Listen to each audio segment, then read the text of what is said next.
ये फिल्म की कहानी 1964 जापान में सेट है, जब जापान में ओलंपिक्स होने वाले थे।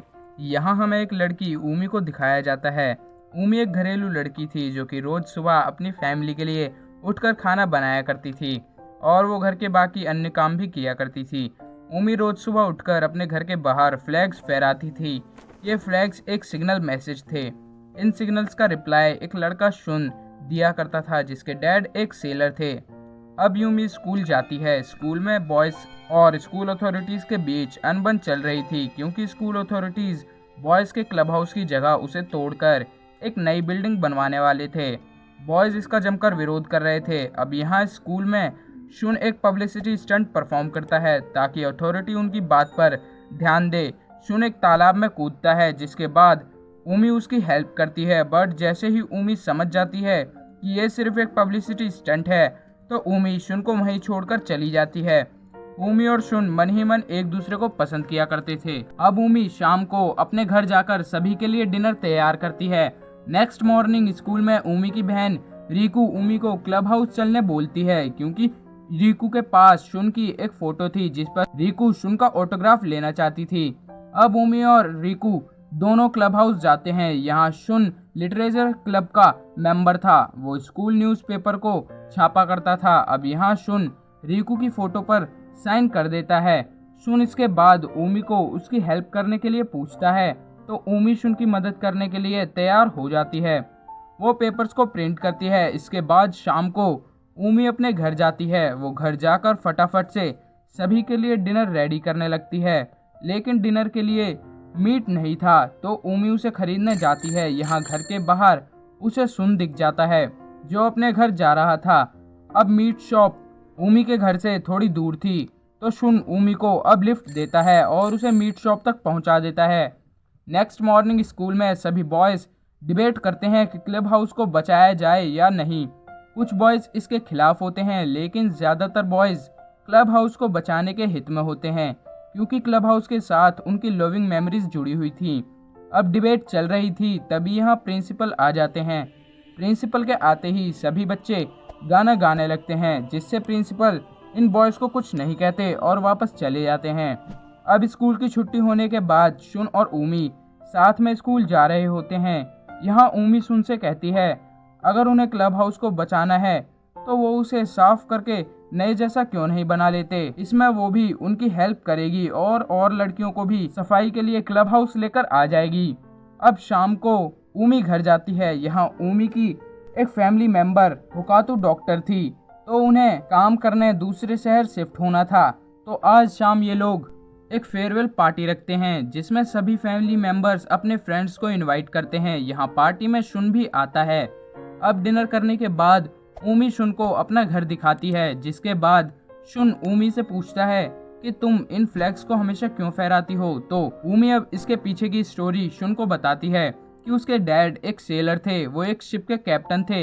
हर सुबह ऊमी फ्लैग्स फहराती थी अपने डैड को मैसेज देने के लिए कि वो अपनी शिप डॉक पर ले आए। लेकिन एक दिन उसके डैड की शिप कोरियन वॉर के दौरान एक बॉम्ब से हिट हुई और उसके डैड मारे गए, जिसके बाद ऊमी अपनी फैमिली के साथ यहाँ शिफ्ट हो गई। उसके डैड के जाने के बाद उसने कभी भी फ्लैग्स फहराना नहीं छोड़ा और वो आज भी हर दिन उन्हें फहराती है।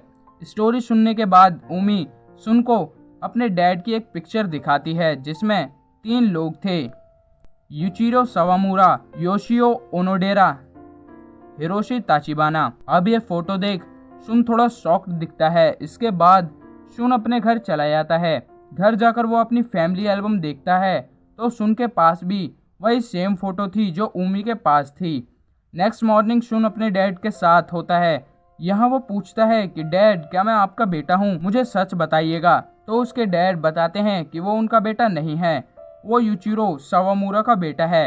एक्चुअली में यूचिरो सवामुरा की 2 बेटियां और एक बेटा था जिसे उन्होंने अपने नाम पर रजिस्टर करवाया था। शुन के डैड ये भी बताते हैं कि यूचिरो उनका दोस्त था। एक दिन उनका खुद का बच्चा पैदाइश के वक्त ही मर गया था तो यूचिरो ने अपना बेटा उन्हें दे दिया, जिसे फिर उन्होंने बड़ा करा और उसका नाम शुन रखा। अब शुन ये सब सुन के समझ जाता है कि ऊमी और ये सिबलिंग्स हैं। स्कूल में ऊमी सभी लड़कियों को लेकर क्लब हाउस की सफाई करने आती है और ये सब अब सफाई करना स्टार्ट करते हैं। यहाँ शुन अब ऊमी से दूरी बनाने लगता है। वो ऊमी से बात नहीं करता और उस पर ध्यान नहीं देता। तो एक दिन ऊमी शुन से पूछती है, क्या तुम मुझे पसंद नहीं करते? अगर नहीं करते तो बोल दो। तो यहाँ अब शुन ऊमी को पूरी स्टोरी बताता है कि वो सिबलिंग्स हैं, तो इसलिए हमें अपने अंदर की फीलिंग्स को मार देना चाहिए। हमें अब एक दूसरे के बारे में नहीं सोचना चाहिए। इतना कहकर शुन वहाँ से चला जाता है।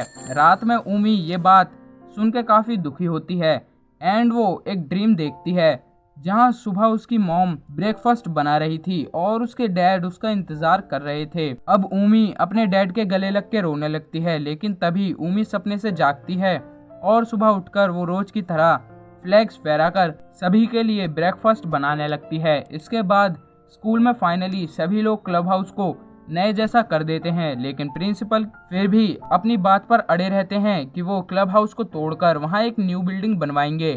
तो यहाँ बॉयज का लीडर टोक्यो जाकर चेयरमैन से रिक्वेस्ट करने की सोचता है ताकि वो अपने क्लब हाउस को बचा सके। तो यहाँ लीडर जिसका नाम शीरो है वो शुन और ऊमी को साथ चलने कहता है। अगले दिन ये तीनों अब टोक्यो जाने के लिए निकल जाते हैं। अब टोक्यो में ये तीनों चेयरमैन के ऑफिस में पहुंच जाते हैं। थोड़ी देर इंतजार करने के बाद चेयरमैन इन बच्चों को अंदर बुलाते हैं। अब ये तीनों चेयरमैन से एक बार उनके क्लब हाउस को विजिट करने कहते हैं। चेयरमैन एक अच्छे आदमी थे, तो वो अपनी कल की सभी मीटिंग्स को कैंसिल करके क्लब हाउस विजिट करने का प्रॉमिस देते हैं। अब ये तीनों वापस अपने घर के लिए जाने लगते हैं। शीरो के अंकल का टोक्यो में घर था, तो वो उनसे मिलने चला जाता है। अब शुन और ऊमी ट्रेन पकड़कर दोनों अपने शहर पहुंचते हैं। यहाँ लोकल ट्रेन स्टेशन पर जब ये दोनों अगली ट्रेन पकड़ने के लिए खड़े होते हैं, तो तभी यहाँ ऊमी शुन से कहती है कि मेरी जो फीलिंग्स हैं तुम्हारे लिए, मैं उन्हें कभी नहीं मिटा पाऊंगी। तो शुन कहता है, मैं भी तुम्हारे लिए जो मेरी फीलिंग्स हैं उन्हें नहीं मिटा सकता। अब घर जाकर ऊमी अपनी मॉम से शुन के बारे में पूछती है कि क्या वो सिबलिंग्स हैं, तो उसकी मॉम अब उसे पूरी स्टोरी बताती हैं कि असल में जब ऊमी पैदा होने वाली थी तब उसके डैड एक लड़के को अपने घर लेकर आए थे। वो लड़का ताचिबाना का बेटा था। ताचिबाना और ऊमी के डैड अच्छे दोस्त थे। ताचिबाना एक शिप एक्सीडेंट में मारा गया था एंड उसकी वाइफ और घर के बाकी सदस्य भी एक बॉम्ब ब्लास्ट में मर गए थे। उनके घर से सिर्फ ये बच्चा बचा था। अगर ऊमी के डैड उसे ना बचाते तो वो बच्चा अनाथालय में अपनी जिंदगी गुजार रहा होता, लेकिन ऊमी की मदर उस समय प्रेग्नेंट थी, तो वो उस बच्चे का ख्याल नहीं रख सकती थी। तो ऊमी के डैड ने वो बच्चा अपने एक दोस्त को दे दिया जिसका बच्चा पैदाइश के वक्त ही मर गया था। इसके बाद उन्होंने उसे अपने बच्चे की तरह बड़ा करा और उसका नाम शुन रखा। अब ऊमी ये जानकर बहुत खुश होती है कि शुन और वो सिबलिंग्स नहीं हैं। वो खुशी के मारे रोने लगती है। अगले दिन क्लब हाउस विजिट करने चेयरमैन आते हैं। वो देखते हैं कि क्लब हाउस एकदम नए जैसा हो गया था। चेयरमैन बच्चों के हार्डवर्क और क्लब हाउस के प्रति उनका प्यार देख क्लब हाउस को तोड़ने को मना कर देते हैं और फाइनली सभी बच्चे अपने क्लब हाउस को बचा लेते हैं। तभी शुन को उसके डैड की कॉल आती है। उसके डैड कॉल पर शुन को कहते हैं कि फोटो में दिखने वाला तीसरा व्यक्ति आज भी जिंदा है। उनकी शिप थोड़ी देर में निकल जाएगी, तो जल्दी डॉक पर पहुंचो। अब शुन ऊमी को लेकर जल्दी से स्कूल से भागता है। ये दोनों डॉक पर पहुंचते हैं। डॉक पर एक स्मॉल बोट उन्हें शिप पर पहुंचा देती है। यहाँ शिप पर ये दोनों देखते हैं फोटो में मौजूद तीसरे व्यक्ति को, जो एक शिप कैप्टन थे। इनका नाम था योशियो ओनोडेरा। अब ये इन दोनों को अपने एक पुरानी ग्रुप फोटो दिखाते हैं जिसमें शुन के डैड हिरोशी ताचिबाना और ऊमी के डैड यूचिरो थे। अब योशियो ओनोडेरा बताते हैं कि यूचिरो और ताचिबाना ये तीनों काफी अच्छे दोस्त थे। अब यहाँ शुन और ऊमी दोनों के डाउट्स क्लियर हो जाते हैं कि वो दोनों सिबलिंग्स नहीं हैं। ये जानकर दोनों खुश थे। अब ये दोनों अपने घर जाते हैं। नेक्स्ट मॉर्निंग ऊमी सुबह फ्लैग्स फहराती है एंड मूवी यहीं एंड हो जाती है। जितने खराब तरीके से मैंने इसे एक्सप्लेन करा है, ये मूवी उतनी ही बढ़िया है। अगर आपको ये एक्सप्लेनेशन अच्छी लगी तो नीचे दिए लाल बटन पर क्लिक कर चैनल को सब्सक्राइब कर लीजिए और इस वीडियो को लाइक कर दीजिए। तो मिलते हैं एनीम वीक की नेक्स्ट वीडियो में।